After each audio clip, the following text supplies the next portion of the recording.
bumili tayo ng ulam dito at palusong na tayo ng bukid.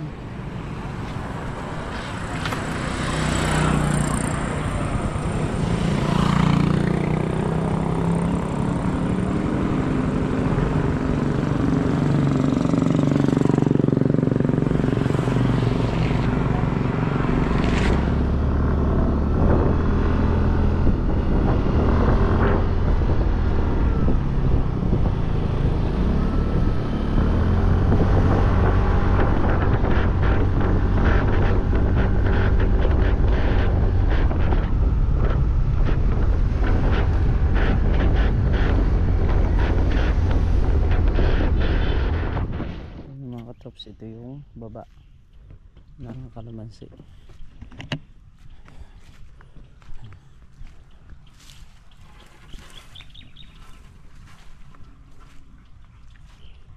Yan sila. Yan, ganyan na katataas yung kalamansi rito.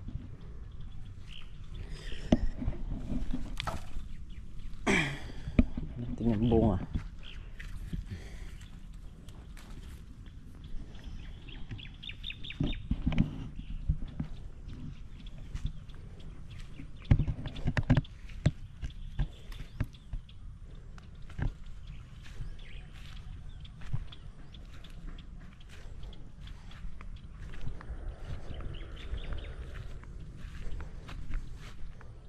Yan, maagang ulan mga katrops.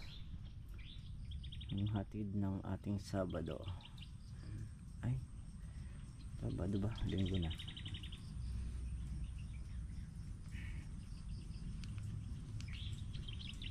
So yun, Sunday na pala. Ay, umuulan. So kahapon mga katrops, meron kasi dun sa amin na nasikaso, kaya kahapon hanggang tanghali dito tayo. Yung konsehal kasi rito sa may Santa Isabel hiniklat yung upuan ng motor niya at nakuha nga yung pera niya. Bali yung motor niya nakaparada lang din dun sa may tapat ng bilihan ng mga ulam doon.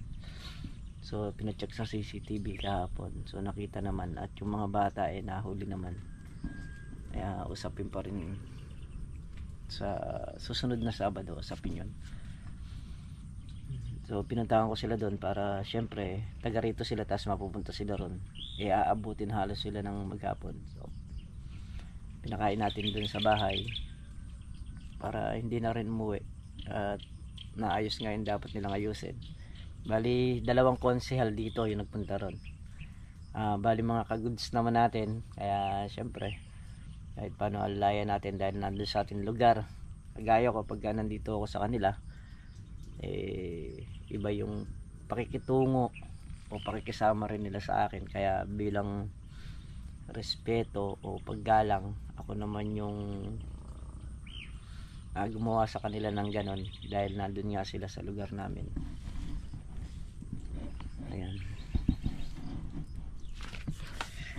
Maagang ulan to mga katrops.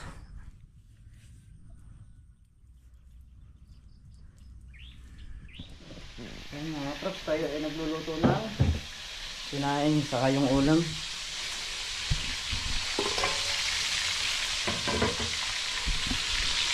Luto tayo ng galunggong. Ayan. Sinaing. Ayan, umaraw na. Ani na, napakaaga ng ulan.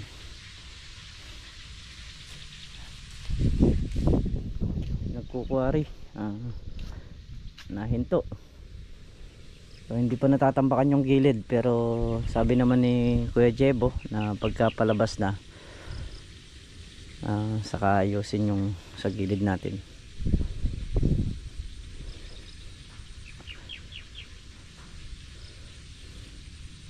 Hindi rin makapagdamo dito sa kalamansi sa baba kasi nga maputik. Pero pagka umaraw ngayon, bukas pwede na ulit bumira dyan, pwede na ulit magdamo dyan mga araw ngayong kagabi. Magdamag halos yung ulan. dito mga katrops.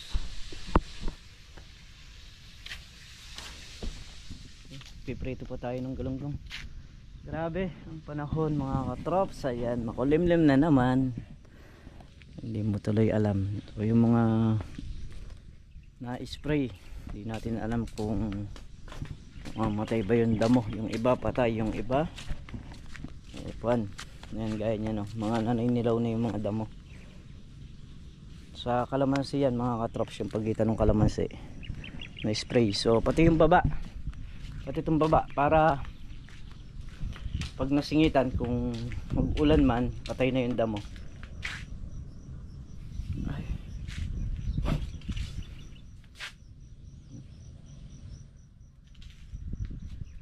Kagabi nakatulugan ko na lang, punta sana ako rito at mamamalakas sana tayo, pero wala pa, hindi pa sumasabo ang palaka. Pagka mga ilang ulan pa yun, sasabo na yan at mamamalaka tayo rito ng gabi. Dito sa may ayun, binabako nila na yun, sa nagkatubig yun, dun sasabo yung palaka.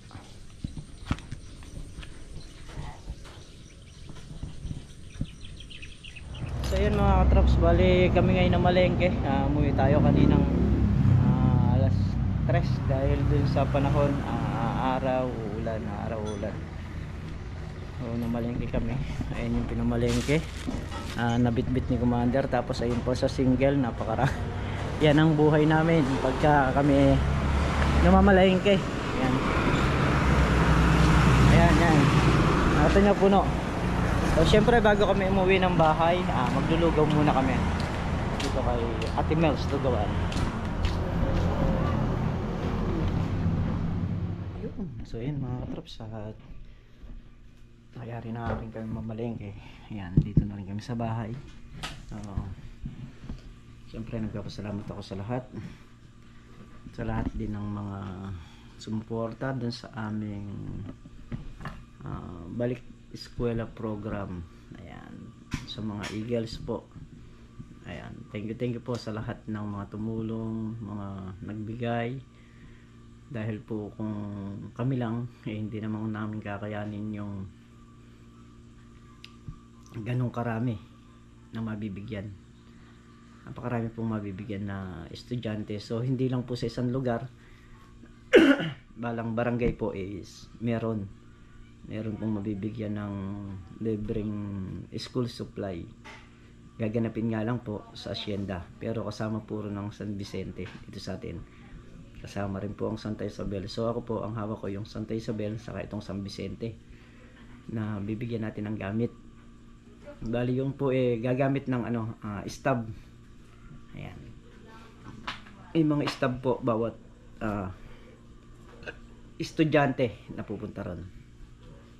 Kada isang estudyante, so isang gamit, isang kompleto na rin po yon. Ang wala nga lang po doon yung bag, dahil hindi po natin kakayanin kung pati bag bibilin pa natin. Saka yung basta po gamit lang sa school, yung gaya po ng notebook, ballpen, lapis, crayola, mga ruler, mga gunting.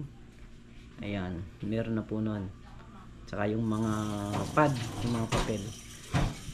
By grade naman po yon mga katrops. So mabilis lang po yung magiging proseso nun, kasi nga papipilahin natin sila ng 1 to 6, tapos namimigay lahat yung mga kuya.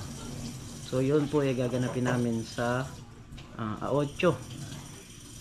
Ayan, bali yun din mga katrops. Excuse me po, meron pong yun,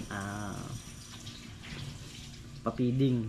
So pinag-iisipan pa po kung naglulugaw o mag-spaghetti. Yun pa po yung nag-iisipan ng mga kasama natin na Eagles.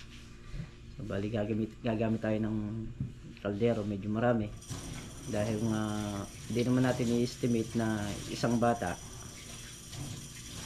yun lang ang pupunta. So kasama nun yung magulang, kaya 1:2 ang estimate natin na pakakainin. So kung makakapamigay ng 250 na bata, 250 na magulang din ang darating. Kaya pang 500 katao talaga yung lulutuin. So ito po ano lang, group lang namin, hindi po yung pangkabuuan, hindi siya pangkalahatan. Group lang po namin yung nag-donate nito. Tapos yung ibang mga kapitan, ayun, mga nagsipagbigay din po. Para po alam din po kasi nila kung saan namin gagamitin, kung saan namin ipamimigay. Ayan. So, yun mga katrops, syempre bago natin sara yung video, shoutout muna tayo. Shoutout po kay Ma'am Marites Sabado, kay Ma'am Margarita Ramos, ayan, shoutout po sa inyo. Kay Sir Alexander Diamante, ayan, kay Mark Ramos Dabalos, ayan, shoutout po sa inyo. Kay Sir Jun Relucio, shoutout po. Ayan, syempre shoutout din po kila Tita Gemma, kila Tita Leia at kay Nana. Ayan, kila Ate Donna, shoutout po sa inyo. So yan muli mga katrops, hanggang dito na lamang yung ating simpleng video. Syempre lubos po ako nagpapasalamat sa inyong lahat sa walang sawang suporta nyo, sa pagmamahal nyo sa channel namin. Ingat po kayo palagi, saan po kayo naroroon. Bye bye po sa